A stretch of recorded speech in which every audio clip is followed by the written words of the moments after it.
pass out wide from Creel. Mapimpi Crawford, Mapimpi get. He's got Arendse on the outside. 2-on-1 pass. Moody! He finds Arendse. The finish. Kirkley Arendse. Local residents of Kings Park on their feet. And they celebrate together with the Springboks. From Steyn, head down the thumb. The flag. Welcome everybody, welcome back to the Unbiased Rugby podcast. We are back. Brent, you had a busy week this week? Yeah, I had a bit of a hectic one, but now back again and Lovely. yeah, sorry I missed out on last week's video. No, nothing wrong with a bit of hard work, eh? Yeah, correct. South Africa, Argentina, round 3 coming up. Can't wait. This weekend was a little bit boring without the rugby, eh? It was, wasn't it? I've been waiting the whole time. I'm back in California, but I'll be home for that game, so that'll be great. Round 3, Australia, New Zealand, South Africa, Argentina. Should be a bit of a easier game for the Springboks at home. I don't know so much, Matt. You must remember, Argentina plays the same game as we do. So it all comes down to who's going to capitalize on the set game plan.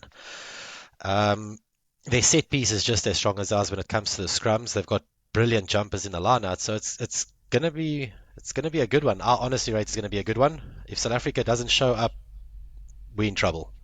Well, it depends, I suppose, on what team we field. You know, we went into that last game with that team that went to New Zealand. Little did I know they haven't played rugby. Those Japanese players barely played rugby since April. Correct. I didn't know that. I thought it was they've been off for a while. A month maybe, but not April. No. That's crazy. Their season ended a little bit earlier. Yeah, so that sort of explains a little bit why they might have been, off the ball, but a little bit rusty, yeah. Going into that, they do need some game time, definitely. And like we said in our last couple of videos, we've got a few warm-up games coming up before the World Cup. What team do you think we should be fielding against Argentina? I think we're going to have a bit of a mixed match of the last two that we had. I do think that maybe giving Marks a start option, bringing players like maybe start Eben and Klein as the jumpers. Markov on Staden's definitely got to be in that number 6 position. I do think that he's a great ball stealer, and against Argentina you have to bring these ball stealers because they've got some serious power in that front row. They're not scared to get over that ball. Dwayne Vermeulen, I still rate him at number 8. I know people are saying over he's getting a lot. Visa? Right now, yeah, with the experience, I do think that it's crucial. I know people are saying he's getting a little bit long in the tooth, but I don't rate. Guy's still a powerhouse, and I still rate him. I agree.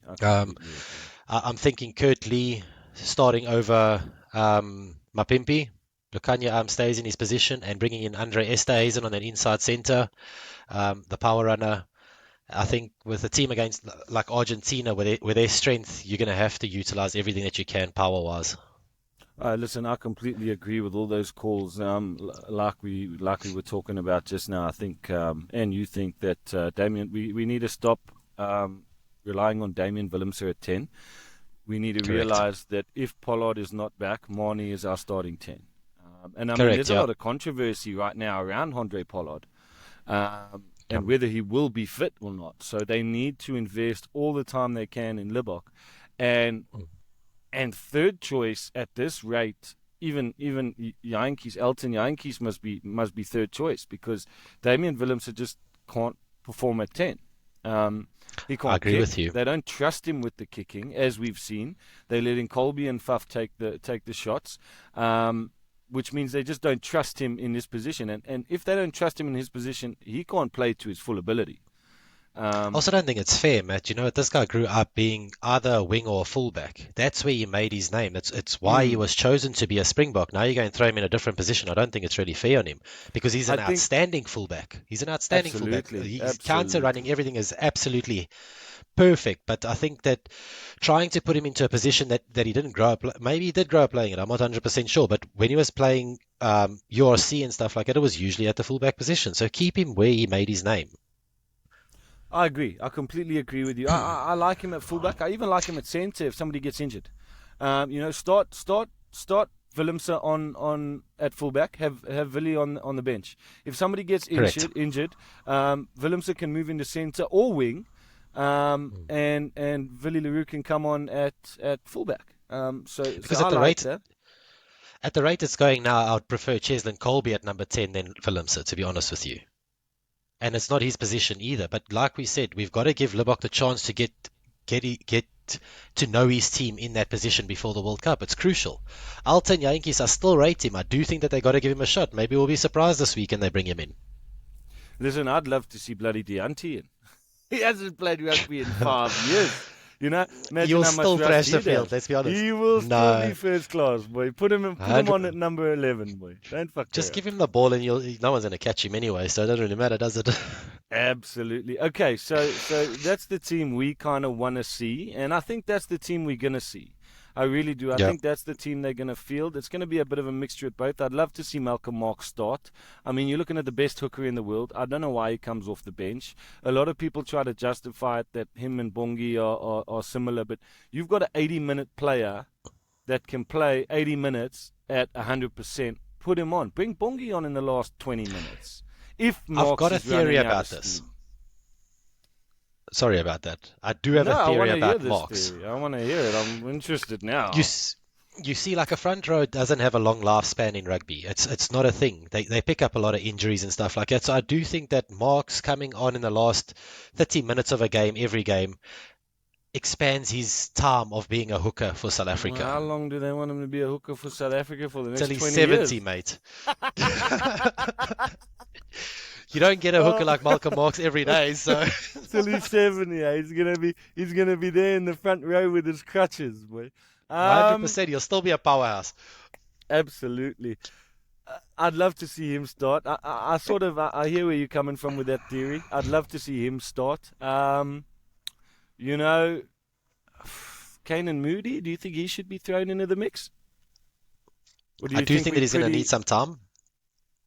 I mean, but He's gonna where, need some though? time. Where do you put him? Because you've got Colby on the right wing. If you've got Orense on the left wing, then you've got Mapimpi not even on the bench. So now, where do you put? Kane and Moody you can't fit everyone in the team, unfortunately. He's been playing so well, but you Unfortunately not. can't fit everybody in the team, except for Deante. If they could put Deante in, I'd be. Yeah, he can even be put in the hooker spot if you really want him to. But yeah, yeah, absolutely.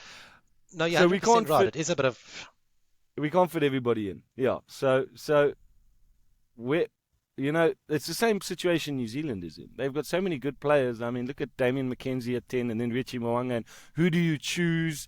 You can't fit everybody in. It is what it is. It's not because they're bad players. It is what it is. So that's the team we're looking forward to seeing against Argentina. But just remember, Argentina's got the same predicament with the hooker position. They've got What? Matoya, their captain, playing hooker, and then they've got Augustin Creevy sitting on the bench. He's Yeah, also but one how of the old are best these hookers in the players? world. How old are these players? I don't know. I don't know. I don't know They either. experienced. They experienced players. Augustin Creevy's been around for a long time. Very experienced players. But still, dude, you can match him up with Marx any day. This guy's insane. He will walk into any first team into international Well, squad. Augustin look Creevy. Let's be honest Look now. at what the Argentina forward pack did to the Wallabies last weekend. So, Bovelli. they're a quality team. The thing about Argentina though is either they can come and beat any team on the day. They can come and Yeah. beat you on the day, but they don't have they just don't have the continuity. Like they'll win. Like last year, they beat Argentina. They beat New Zealand in New Zealand, and then the next Yep. week they got a thrashing. They just don't have that continuity, and I mean, look, I think they'll put up a good fight. I don't think they've got a chance in at home for this, for the Springboks. I don't think Argentina have a chance. I'm sitting at it's probably going to be around 15 to 20 point game to the Springboks if Argentina are lucky. I don't know. What do you think? I'm going to call my score prediction 30-20 to South Africa. I do think that South Africa is going to pull it off. But then again, you've got to take into consideration, they've got a great kicker. Our kicker's a little bit here and there. He's not Libbok really can established kick, in the can't he? team. If they start Libbok, He can kick. He can kick, he but can under kick, pressure, can't he? he's shown at the Stormers that he's made a couple of mistakes at the Stormers when he's under pressure. So you just got to be very careful with that one. They've always had brilliant kickers. So if they're going for points and they're going to use the penalties out, we're in trouble. Who's their kickers? Bufeli, eh? Their fullback is Who's their kicker? That doesn't miss, bro. Santiago Carreras. Oh, he doesn't miss whoever their kicker is, and he opens his eyes wide and looks at those goalposts, but he doesn't miss. I'm scared. Yeah, no. I don't know they've much always about had it. very good I mean, I know goal their kickers. team, but they've had pretty much the same team for the last couple of years in a row, I suppose. They don't have much depth. They've brought in a lot of new players this year. There's definitely there's new players come in. Yeah, a lot of the ones that we haven't seen previously. But like I said, I mean, we underestimated them against Australia. Well, no, we didn't. We called it. What do you mean? We did call it. One game right. We did call it. It was a close one. But I don't think that Australia is up to par at the moment. I don't think we can really take what we need to take from the Argentina game there. Because, like I said to you, Matt, their set piece is just as good as South Africa's. And if they do to us what New Zealand did to us, if our set piece is not on par, then we're in trouble. Everyone says Australia's not up to par. They're not up to par, but mark my words, you must watch that team. I wouldn't write them off, especially this coming weekend against New Zealand for the Bledisloe. But I mean, we're not. I mean, me and you, we're not too much into the stats and all this and all that and everything. You know, a couple other channels will list their running stats and this and that and the next thing. We just like to talk about, our opinions and what we think and what we want to see as fans. We want to see the Boks up, obviously. For sure. I saw in one of our last videos, I said there, well, we Springboks, so we'll predict that they're going to win. That's what we want, so that's what we'll predict. And one of the guys in the comments wanted to frame that. He wanted to frame that comment, put it up on his wall. We are South Africans at the end of the day. Absolutely. You've also got to take it into consideration. We don't have much else to support. Our soccer's not great. Our cricket's got in the toilet at the moment. So rugby's all we got. So we've got to hope for the best. Everything else of ours is bloody hopeless. So we've only got one thing. We put all our eggs in one basket, eh? Correct, and that's how it's got to be. For South Africa to win the Rugby Championship, the Wallabies have to do us a hell of a favour this coming weekend. Yeah, it's not going to happen. You don't think so? No. Listen, we've been right on a couple of occasions. We called, obviously, New Zealand over Argentina. We called South Africa over the Wallabies. We called Argentina over the Wallabies. And, I mean, unfortunately, we got a hiding in our fourth. So we're sitting on 3 out of 4 at the moment.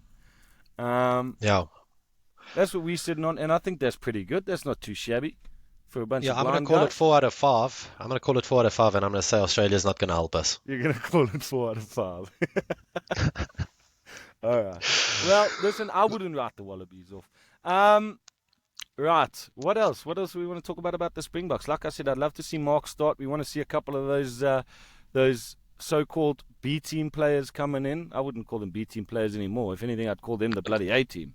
We want to see some of them coming in, and I think that the coaching they need to realize that we can't just keep the same World Cup squad as we had in the last World Cup. There are we have fresh legs coming up. We need to use the skill that we have, and people need to be picked based on performance and not based on the stature of where they were in the last World Cup. Correct, yeah. It's like I said to you, people are going to hate it, but I saw Marku van Staden performing much better than I've seen Siya Kolisi perform in recent years at number 6. You're going to get a lot of hate for that one, eh? I'll get a lot of hate for it. But he has. In that last game, I haven't seen Kolisi perform like that since the last World Cup. And now he's injured, He hasn't had game time, and they're going to throw him into the mix right before the World Cup. I reckon he needs to start on the bench at the World Cup. I don't think so. You see, Siya Kolisi is still a great captain. He does know how to rally his troops. And I do think that makes a big difference. He's absolutely brilliant. I'm not taking anything away from him. He's an absolute brilliant player. He's a gentleman of a man. I mean, you don't find many better people, and a great captain. But I just think we can't just throw him into the mix after, it's the same thing as Lucanio. He hasn't played in a year. He's come back, he's played 2 test matches, and he hasn't performed like he did before. We can't afford that in the World Cup. 100%, but we still got the 3 warm-up games. I think that Sia will be ready for the 3 warm-ups. I'm hoping Pollard will be back sometime there. But like I said, at the same time, I've got to say the same thing about man. Pollard. At the same time, if I say it about Khaleesi, I've got to say it about Pollard as well. Thing. But at this point, Pollard coming on without fresh legs is still better than the other 10s we got to choose from. The thing is, we got 5 teams in the URC. How is it that we only have one Flav? One Flav? I don't know. I don't know. What's happening to the rest of these oaks? You've got players like Querson that's also playing. You could also give him a shot if you wanted to. The only problem is he's small in stature. He doesn't have Pollard's size. Yeah. No, look, we got a lot. If we want to win this World Cup, there's a lot that has to go right for us. Yeah, because we don't have an easy stage. We can only sit and hope. So I've got the Springboks up by 15 to 20 points, and you've got them up by 10. By 10, yeah. I got them up by 10. Wonderful. Well, let's hope we get this one right, and at least then we're sitting on 4 out of 5. Sounds good. Let's hope so. Cross fingers. All right, boyki. Good to okay, cheers, you. brother. Everyone, please remember, like and subscribe. We are going to be here for the World Cup, so there's a button there, down there, in the corner, underneath Brent, somewhere, underneath his fat head. Go push that green button. All right. Cheers, buddy. Cheers, bud.